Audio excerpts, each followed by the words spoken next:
Our province has contributed hundreds of billions of dollars more to the federal treasury for use in other parts of the country than we'll ever receive back in benefits. That's a big claim. Let's take a look at what it actually means. First, where does all that money come from? It comes from income taxes on individuals and corporations, and it goes directly to the federal government.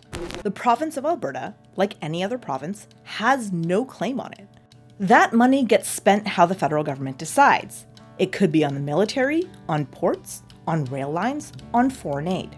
That federal tax rate, it's the same across the country. In Ontario or Alberta or PEI, people get taxed at the same rate by the federal government. So what's really at the heart of this beef?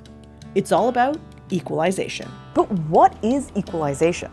An equalization is where if you have fiscal capacity, which is an academic fancy pants way of saying, are they taxing? Like if you're using all your fiscal capacity as a provincial government and still falling short, the principle that Canadians should be able to access services, no matter where they live, that are roughly equivalent, this is where equalization steps in, and it's predicated on whether or not a province is using its fiscal capacity. Are they taxing enough to cover the payments for their services? Okay, so equalization payments are given to provinces in order to provide an equal level of service for the residents, but on the condition that they've run out of ways to generate money on their own. So how do provinces generate money? Generally, it's through taxing their own residents, either a provincial income tax or corporate taxes or a sales tax. Some provinces can generate more money than others this way. It all depends on how much money is made in your province, but there's a second way through resource royalties. And what does Alberta have in spades? Oil and gas resources. In 2024, Alberta made about $14.5 billion in revenue from bitumen royalties. You see, the Crown, in the right of the province, owns the oil and gas subsurface rights. And they lease these subsurface rights to various companies to go and explore, to drill a hole and produce oil or natural gas, or sometimes both. And it's through these royalties that the province makes its money. Alberta has gathered a lot of revenue from those oil and gas resources, a boom that started in the 1950s when gas was first discovered in Leduc, Alberta. It's a massive moneymaker for the province. So what does the province do with the money they gather from oil and gas companies? What do? They give tax breaks to individuals and to large and small corporations. Yet we have some of the largest revenues. We keep our taxes low, and the money is just dissipated. And in 2024, about a quarter of Alberta's GDP came from mining, quarrying, and oil and gas extraction.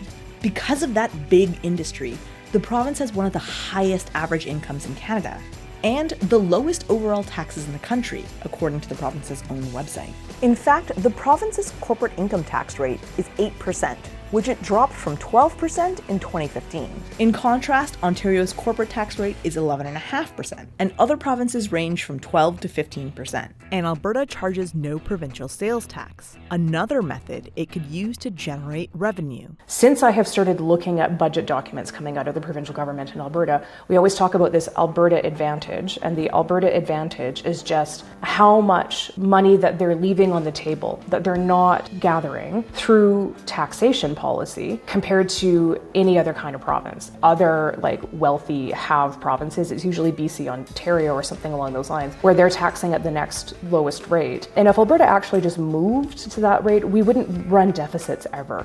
We would actually be we would be flush with cash. When oil is doing well, the province does well. When oil is doing poorly, the province doesn't do so well. And yet, if I'm looking at the ask about things like equalization and transfer payments and taxation and things, literally the Alberta argument has been for years, we don't want to raise and spend our own money, we just want to use everybody else's. The federal government must provide to Alberta the same per capita federal transfers and equalization as is received by the other three largest provinces, Quebec, Ontario, and British Columbia. And Alberta does actually get money from the federal government. It gets about $6.5 billion from the Canada Health Transfer to provide healthcare services, and about $2 billion for social services to provide things like post-secondary education, childcare, and social assistance.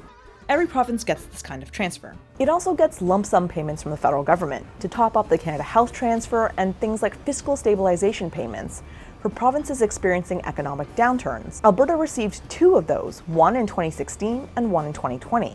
So the province does get some transfers from the federal government. It also gets royalties from the oil and gas industry, and it has the ability to raise more money from taxes. The equalization formula actually takes this into account.